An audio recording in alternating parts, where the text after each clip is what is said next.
Start tayo for kinetics of a particle. So this is force and acceleration.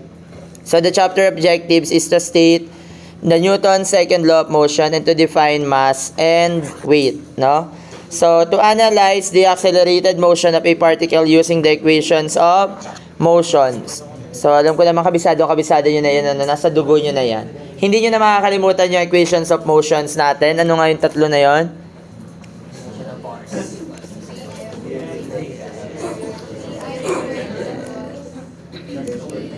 Pero yung equation of motion din, then,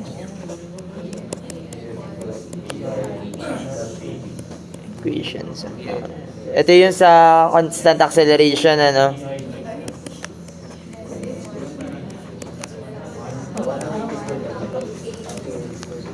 Ano pa yung mga alam yung equation?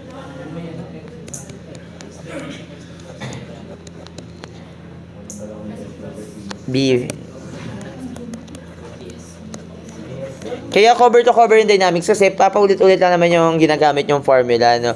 So sa lahat ata na lesson po ang ginamit nyo itong mga formula lang naman na to, tsaka yung ADS, tas yung summation ng forces is equal to MA for kinetics, no? Diba parang actually, wala talaga kayong no? Wala talaga ang ibang dyan. So, the Newton's second law of motion. So, ayan. Sa kinetics. So, this is a branch of dynamics that deals with the relationship between the change in motion of a body and the force that causes this change. So, the basis for kinetics is Newton's second law of motion, which states that when an unbalanced force acting on a particle, the particle will accelerate in the direction of the force with a magnitude that is proportional to the force. So, parang force is directly proportional to the acceleration. So, kapag meron kayong proportionality symbol, since directly proportional siya, so that is papalitan mo lang siya ng proportionality constant. Na yung constant na yon ay yung mass. No? Yung mass na to, constant yan kahit saan mo yan dalhin. Kunwari, yung mass mo is 50 kilograms. So, kung nasa moon ka, 50 kilograms ka pa rin, no? Kung nasa Mercury ka, kung saan man, Jupiter, no? Mass pa rin is 50 kilograms, no? So, this law can be verified, blah, blah, blah. Okay. Ito dati, ang gamit namin nung high school ay formula ng acceleration is F over M. Well, ganun din naman yan.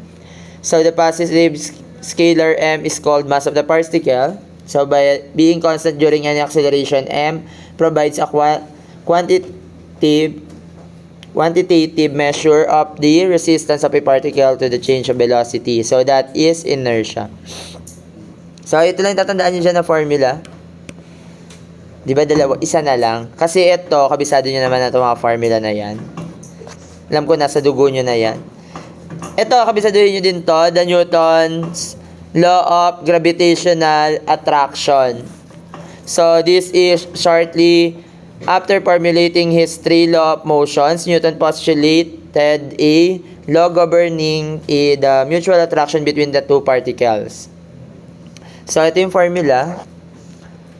Pakitandaan niya na, no? So, where F is the force of attraction between the two particles, G is the universal constant gravitation according to the experimental evidence.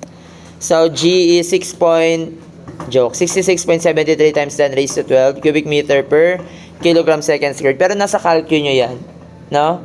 So, pakicheck na lang sa constant, ship constant, 39 ata o 40 sa Casio.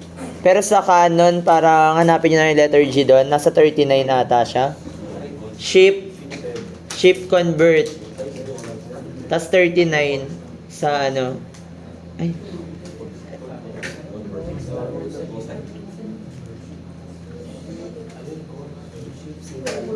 Ayun, nasa 39. Hindi ako nagkakamali or 40? 39, no? Sa Canon. Ayun, G. Lalabas dyan sa G sa calculator nyo ay 6.67384 times 10 raised to negative 11. Nakita? Sa calcu. So, kahit hindi nyo naman nakabisaduhin yan, nasa calcu naman na siya. Ay, meron palang takip sa likod. May nakasulat sa likod. Pero sa Casio, nakasulat. Pero sa Canon, maganda namang ilipat-lipat nyo lang. Meron siyang 79 constant.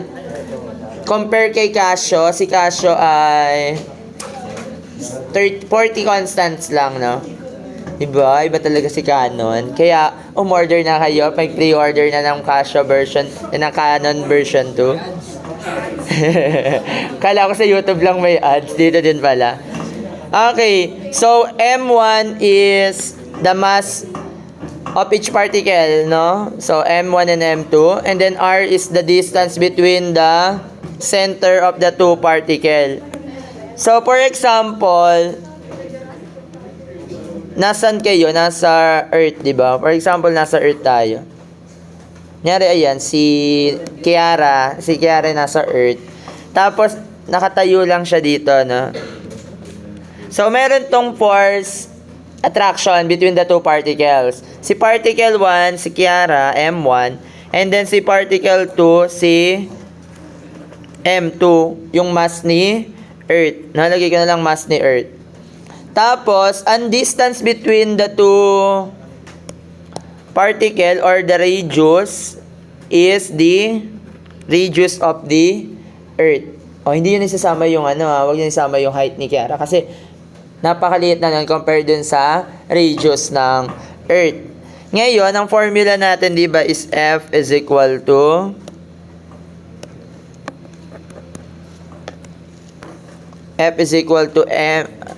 G M1 M2 divided by R squared. So, kapag ginamit natin yung formula, yung G natin, anong value ng G? 66.7. Ewan ko, iba ata sa Canon eh. Magkaiba ng value si Canon tsaka si Casio eh.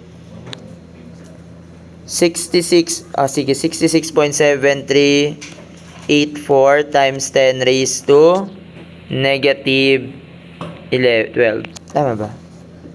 Ayan. Ang units nito is kilogram, cubic meter per kilogram second squared. Yung M1, yan yung mass nung person. And then M2 is the mass of Earth. Magkano yung mass ng Earth? Kabisado nyo. Sige, search nyo na.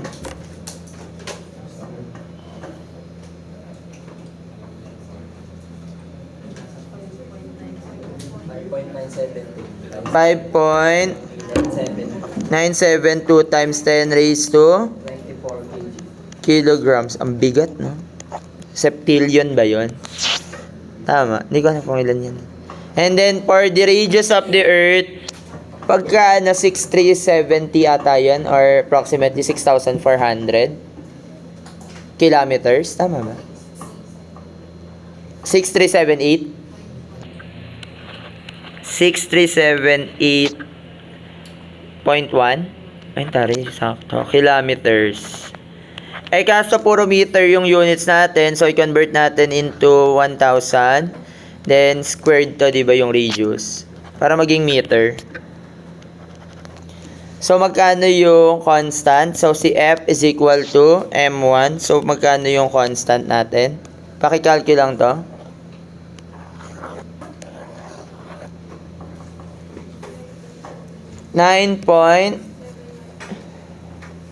Bakit kanina 9.8? 9.7974. So, this is the acceleration acceleration due to gravity, no? So, parang yan yung G natin. Gravitational So, malalaman nyo na yung gravity ng isang planet, no? Kung alam nyo yung radius and the mass.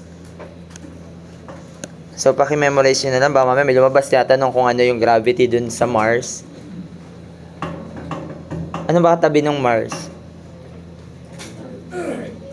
Earth, tsaka, ano yung sunod ng Jupiter ba? Alam nyo, ano yun naalala ko, may nasa kasal ako. Tapos may mga question and answer portion, no? Tapos ang question, ano daw ba yung pang-anim na or pang-lima? Pang-anim sa planet. Tama ba? Ano yung pang-anim? Saturn, Mercury, Venus, Earth, Mars, Jupiter, Saturn, Uranus. Hindi pa. Basta yon. Tapos, pinaglaban pa niya na yung sagot niya. Mali talaga yung sagot niya. Pinaglaban niya yung sagot niya. Tapos, nagpaliwanag pa siya. Ang sabi niya, wala na di ba yung Pluto? O kahit naman mali, kahit naman nandun, kahit naman pabalik na rin, kahit naman nandun pa yung Pluto, hindi naman masasama yun from the sun, di ba? Nilaban niya talaga. So, yan, paki-practice na lang to. Baka mamaya may lumabas sa... Actually, hindi to kasama sa sa quiz niya sa Friday. Projectile lang sa Friday, no? So, ayan, Newton's law of gravitation. Gravitational attraction.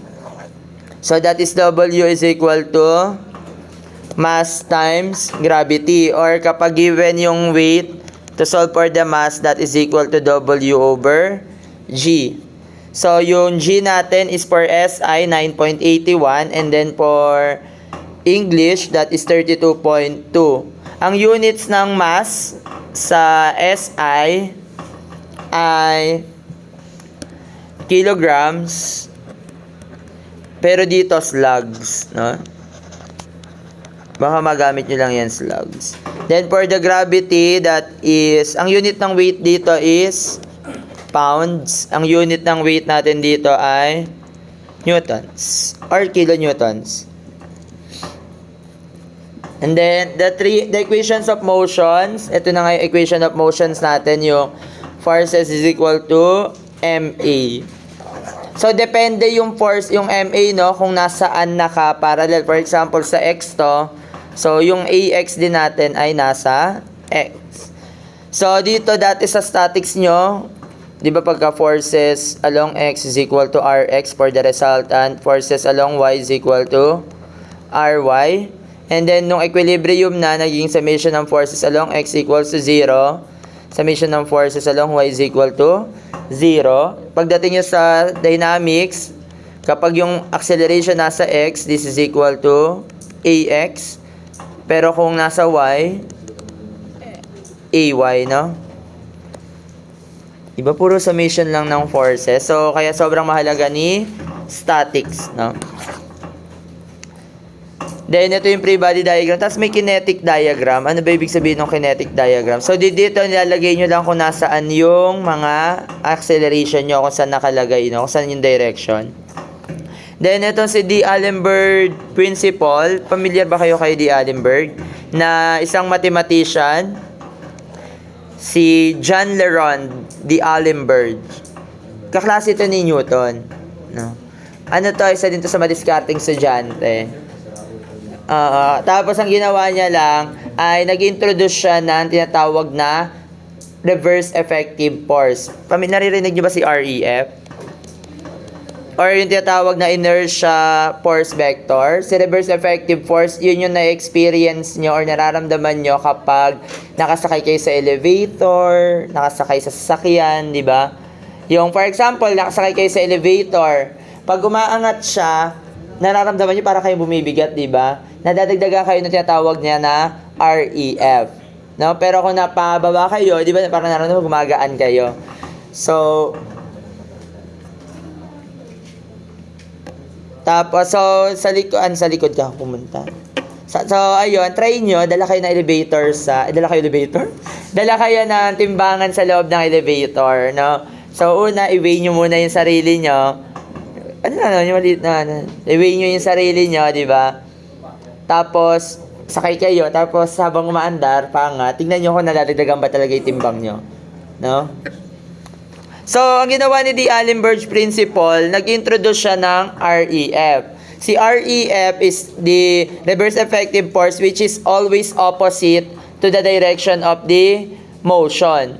So, ang ginagawa niya is nag-a-apply siya ng force. For example, nandito yung acceleration.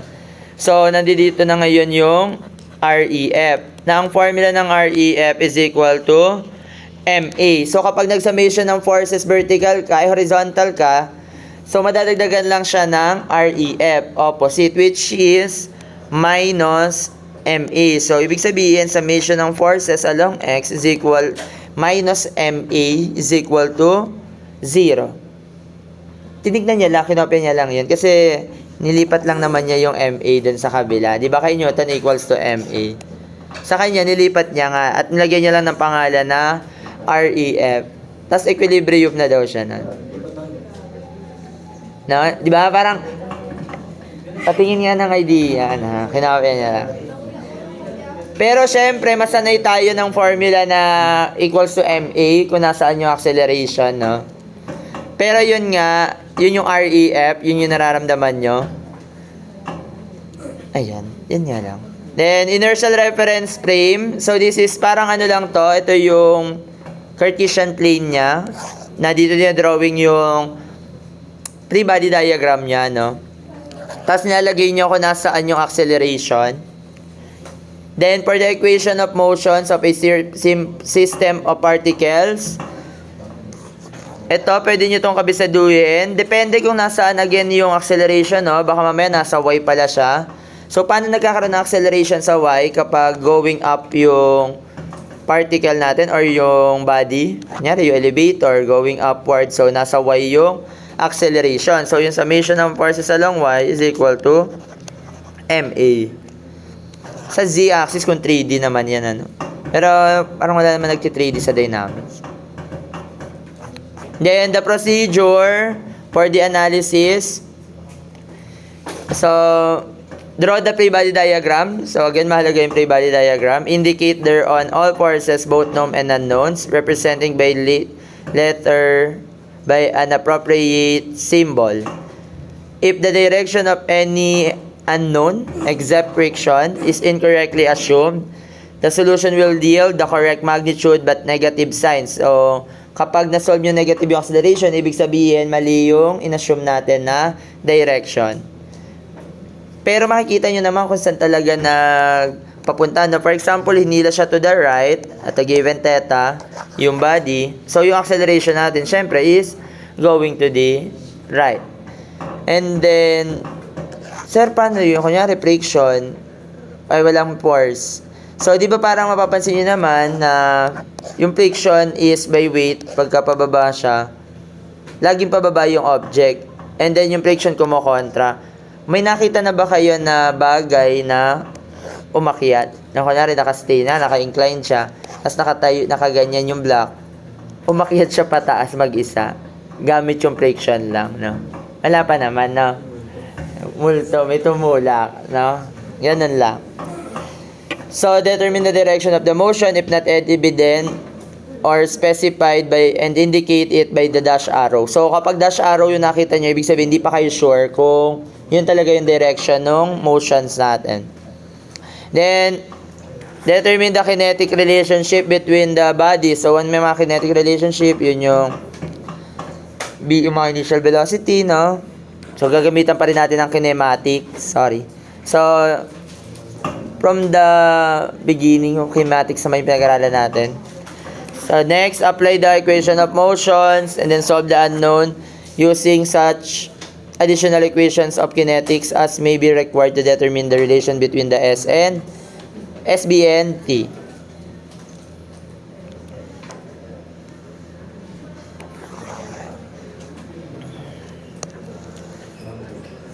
Okay. Konting problem lang to, mga 8. 7 lang ata. To, skip pa natin yung 2. Medyo mahaba kasi yung solution, baka hindi umabot.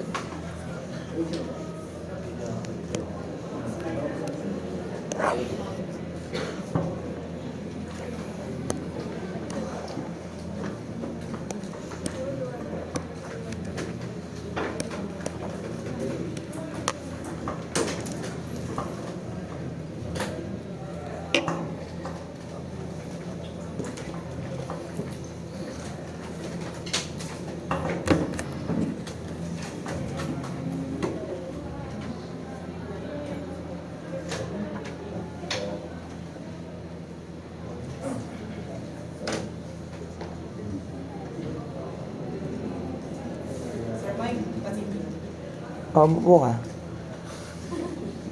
Bakit? Basta.